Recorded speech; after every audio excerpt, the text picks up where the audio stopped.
Halo semua sobat ikan, pernah nggak kebayang bagaimana sih proses keseluruhan perjalanan arwana super red yang ada di rumah kamu atau yang ada di pasaran? Hari ini saya mau ajak kalian untuk melihat proses yang menakjubkan akan bagaimana ikan naga ini lahir. Nah, proses ini akan kita jabarkan dari telur sampai menjadi bayi ikan. Dan sebenarnya bagaimana sih mereka dirawat sampai kamu bisa bawa pulang ikan arwana itu ke rumah kesayangan kamu? Arwana super red adalah bagian dari spesies arwana Asia atau disebut dengan Asian arwana. Asian arwana ini adalah ikan air tawar yang dikenal dengan fiturnya yang sangat indah dan menakjubkan, sehingga banyak pecinta-pecinta ikan hias yang tergila-gila dengan ikan ini. Tidak hanya dikenal sebagai sekedar ikan arwana, arwana super red juga dikenal sebagai ikan yang mendatangkan keberuntungan kepada pemiliknya. Di balik semua desus-desus ini, hal yang paling spesial tentang ikan ini adalah proses pengembangbiakannya, yang dimana sangat berbeda dengan ikan lainnya. Proses bertelur mereka sebenarnya serupa dengan ikan lainnya. Namun yang membedakan adalah setelah bertelur, arwana jantan akan mengambil telur tersebut dan memasukkannya ke dalam mulutnya. Bagi kamu yang baru mengenal arwana, mungkin dikira sang jantan ini akan memakan telurnya. Padahal tidak. Pada faktanya, mereka ini mempertaruhkan nyawa mereka loh teman-teman. Mereka untuk mengerami bayi-bayi arwana di mulut mereka akan membutuhkan waktu antara 30-50 hari tanpa mengkonsumsi makanan sama sekali. Pertanyaan yang selalu ditanya adalah, kenapa sih arwana ini mengeram dalam mulut? Apakah ini dilakukan untuk melindungi bayi mereka dari predator lainnya? Ya benar, melindungi bayi-bayi adalah salah satu perannya. Tapi ada lagi peran penting yang lain. Ketika embrio bayi masih ada telurnya, atau yang kita lihat sebagai eksek atau cadangan makanannya, selama di dalam mulut, telurnya adalah sumber makanan satu-satunya untuk bayi arwana. Nah, yang menarik tentang bagian telur ini bisa kita analogikan seperti semen yang harus diputar terus-menerus, sehingga semen itu tidak mengeras dan dapat terpakai.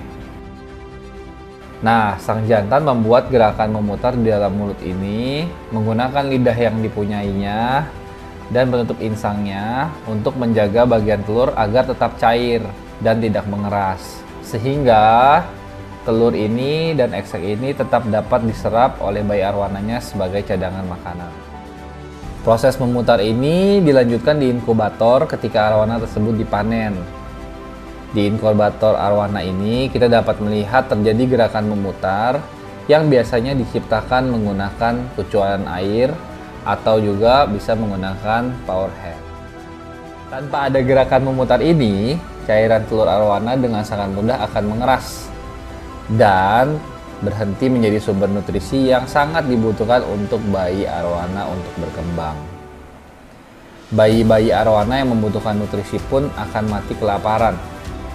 Nah, itulah alasannya mengapa penting sekali memutar arwana walaupun sudah dipanen dan ketika arwana itu sudah bisa berenang. Berikut ini kita akan melihat dari farm-farm yang sudah kita datangin dan melihat bagaimana mereka memproduksi arwana super red yang cantik-cantik. Farm yang pertama adalah Farm One Red Arwana. Farm ini dimiliki oleh sosok yang sudah tidak asing lagi dan beberapa kali muncul di YouTube saya, yaitu namanya Om Akong. Farm One Red ini sudah berdiri lebih dari 10 tahun. Dan juga terdapat belasan kolam arwana yang berisikan hampir 1000 ekor indukan ikan arwana. Nah, semuanya ini bermula dari hobi loh teman-teman.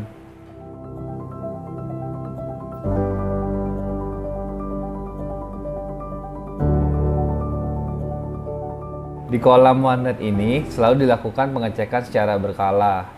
Bahkan, tim dari PT One Red ini akan mengecek semua kolam indukannya secara harian. Pengecekan ini dilakukan setiap pagi hari dan di setiap malam hari. Ketiga pagi hari, pengecekan dilakukan untuk mengidentifikasi ikan yang kemungkinan sakit atau ketika ikan menunjukkan behavior atau sifat-sifat yang tidak sewajarnya. Nah, kalau di malam hari, pengecekan biasanya dilakukan untuk mengidentifikasi ikan yang sedang mengeram, karena ikan yang mengeram biasanya muncul ke permukaan pada saat malam hari.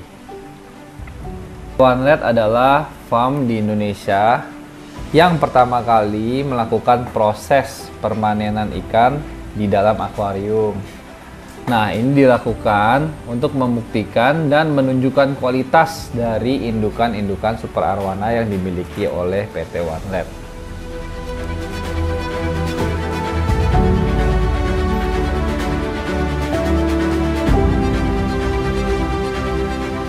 Selain kita bisa melihat atraksi yang menyenangkan, melihat bayi-bayi arwana yang keluar dari mulut-mulut indukannya, melihat induk dari bayi-bayi arwana ini adalah sebuah privilege bagi penghobi arwana atau pecinta ikan arwana. Yang biasanya kita hanya membeli berdasarkan janji-janji atau kepercayaan kepada orang aja. Tapi di sini kita bisa melihat arwana-arwana yang indah. Dan kita juga bisa melihat indukannya yang nantinya bayi ini akan tumbuh menjadi sosok yang mirip dengan ayah dan ibu dari arwana-arwana super red yang ada di OneRed.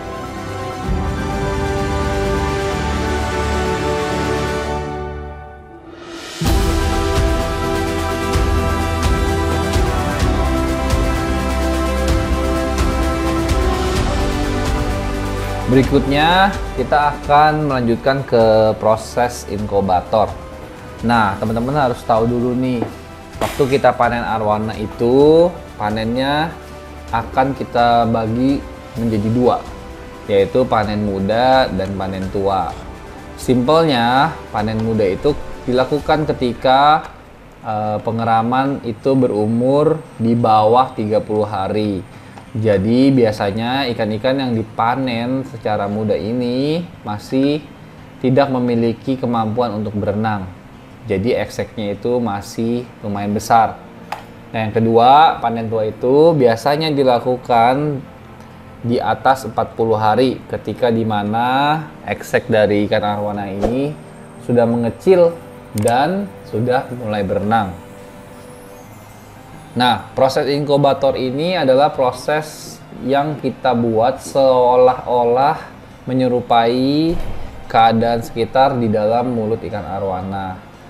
Nah, tergantung dari panennya, panen muda atau panen tua. Proses pemutaran ini bervariasi ya waktunya teman-teman. Untuk yang panen muda biasanya proses pemutaran bisa dilakukan 50-70 hari. Nah, untuk yang panen tua biasanya hanya 30 hari saja.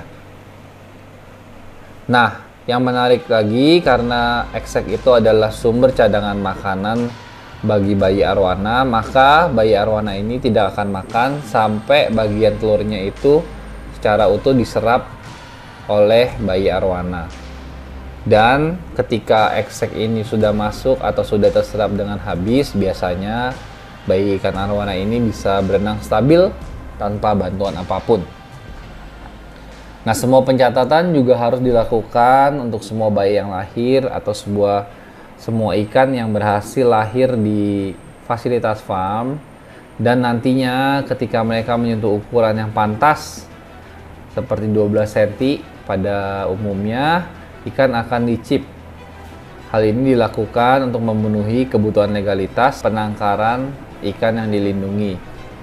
Tentunya chip ini juga akan dilengkapi dengan sertifikat kelahiran di mana kita bisa men-track asal-usul dari ikan super red kesayangan teman-teman. Nah, itu dia proses singkat atau video singkat saya yang saya buat untuk memperkenalkan gimana sih sebenarnya ikan arwana itu hidup dari proses dia mengeram, jadi bayi, sampai ke tempat di mana ikan-ikan ini siap untuk dikirim atau siap untuk didistribusikan dan akhirnya tiba di rumah teman-teman sebagai ikan arwana kesayangan teman-teman. Nah, mungkin kedepannya kita akan membahas ikan arwana, proses arwana dari mungkin yang remaja 30 cm sampai ke 60 cm. Nah, tujuannya ke depan juga kita pingin buat sebuah dokumentasi di mana ikan arwana itu dari putih sampai merah. Mungkin kita akan time lapse-in atau ya pokoknya gimana caranya kita akan coba sajikan buat teman-teman. Dan di masing-masing video itu nantinya kita akan tulis juga treatment apa yang akan kita lakukan ke ikan arwana tersebut. Untuk hari ini mungkin sekian dulu. Jangan lupa like, comment, subscribe karena semua itu gratis. Sampai jumpa di berikutnya.